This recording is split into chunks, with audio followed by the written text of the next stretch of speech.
ওয়াজে একটা খুব কঠিন একটা চ্যালেঞ্জ ছুড়ে দিয়েছে হিন্দুদের প্রতি।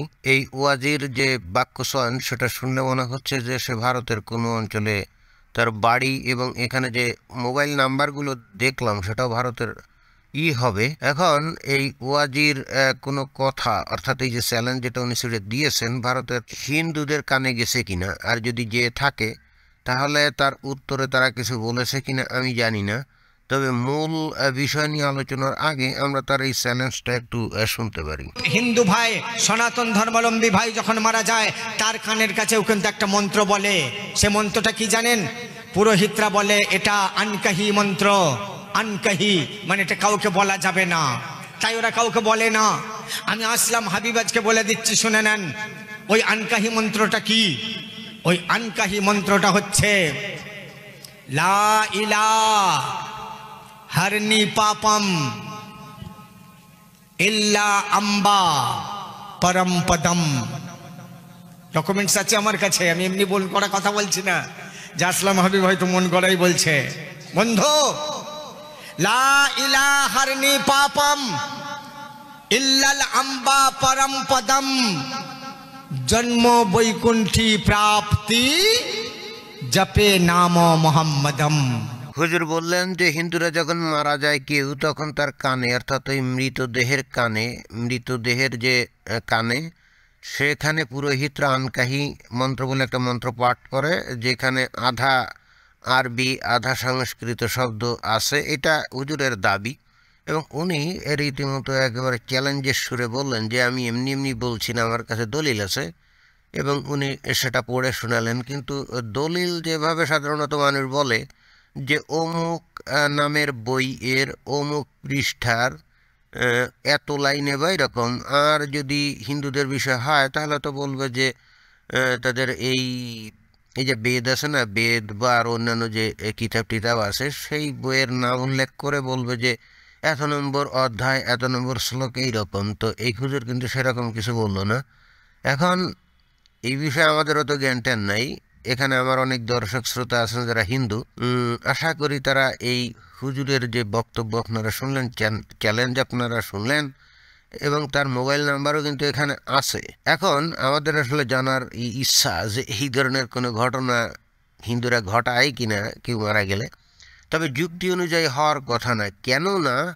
কেন যুক্তি অনুযায়ী হবে না সেটা আমি একটু পরে তার আরও মানে হুজুরের আরও কিছু বক্তব্য আমরা শোনার পরেই সেটা আমি ব্যাখ্যা করব যে এটা হলে যুক্তি অনুযায়ী হওয়ার কথা না। এই কথাটা কানে কানে বলা হয়, যদি বলেন না এটা বলা হয় না 1,00,000 টাকা দেবো। কোন পুরোহিত ভাই বলবে যে না ওটা আমরা বলি না?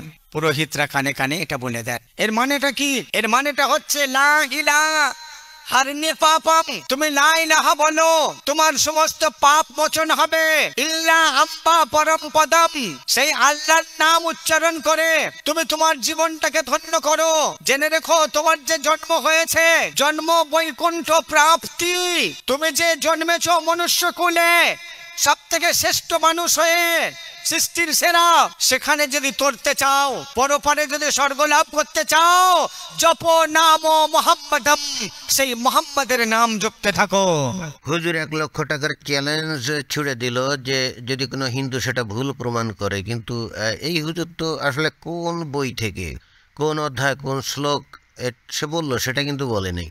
তাহলে কেউ যদি তার চ্যালেঞ্জ গ্রহণ করেও, তাহলে সেটা যে সঠিক বা ভুল এটা কিভাবে প্রমাণ করবে? হুজুর কিন্তু খুব কায়দা করলো এখানে। তার উচিত ছিল, এবং বস্তুত তার এই দলিল উত্থাপন ঠিকই হয়নি, কারণ সে তো ওই যে কিতাবের নাম বলেনি, অধ্যায় বলেনি, শ্লোক বলেনি। কমপ্লিটলি একটা হাওয়াই একটা দাবি অনেকটা, বা হাওয়াই একটা দলিল পেশ। কিন্তু এটা কোনো কথা না, যুক্তির খাতিরে কিন্তু তার এই দাবি সঠিক না। কিভাবে? কারণ 1400 বছর আগেই কিন্তু হজরত মুহাম্মদের মানে আজকে থেকে 1400 বছর আগে হজরত মুহাম্মদের আগমন এবং ইসলামের আগমন, তখনই কিন্তু এই যে লা ইলাহা ইল্লাল্লাহ মুহাম্মাদুর রাসূলুল্লাহ জাতীয় এই যে বক্তব্যের উদ্ভব কিন্তু ভারতে তো হযরত মুহাম্মদের জন্মেরও হাজার হাজার বছর আগে হিন্দুদের অস্তিত্ব ছিল। তাদের এই বেদ, গীতা, মহাভারত, রামায়ণ, উপনিষদ, তারপরে পুরাণ ইত্যাদি যত গ্রন্থই আমরা শুনি সব তো হজরত মুহাম্মদের জন্মেরও বহু বছর আগে, তাই না? তো তখনও তো হিন্দুদের লোকজন মারা যেত এবং তারা কিন্তু ওই যে কানে কানে কি মন্ত্রতন্ত্র বলতো। তো যেহেতু তার আগে মোহাম্মদের নাম কেউ জানতো না আর এই আরবি ভাষার বিষয়টাও অজানা ছিল, সুতরাং এই ধরনের কোনো কিছু তাদের কিতাবে লেখা আছে আমি অন্তত মনে আমি আমি যুক্তির খাতিরে এটা মেনে নিতে পারি না। এবং আদৌ নাই থাকলে এখন তো ইন্টারনেটের যুগ, এখন তো এই সমস্ত কিতাব অ্যাভেইলেবল। আর মুসলমানদের এই ধরনের দাবি যদি থাকতো তাহলে ওদের যে সমস্ত পণ্ডিত আছে এতদিন নিশ্চয়ই এগুলো বেটের করতো। তবে একটা বিষয় আমি বলতে পারি যে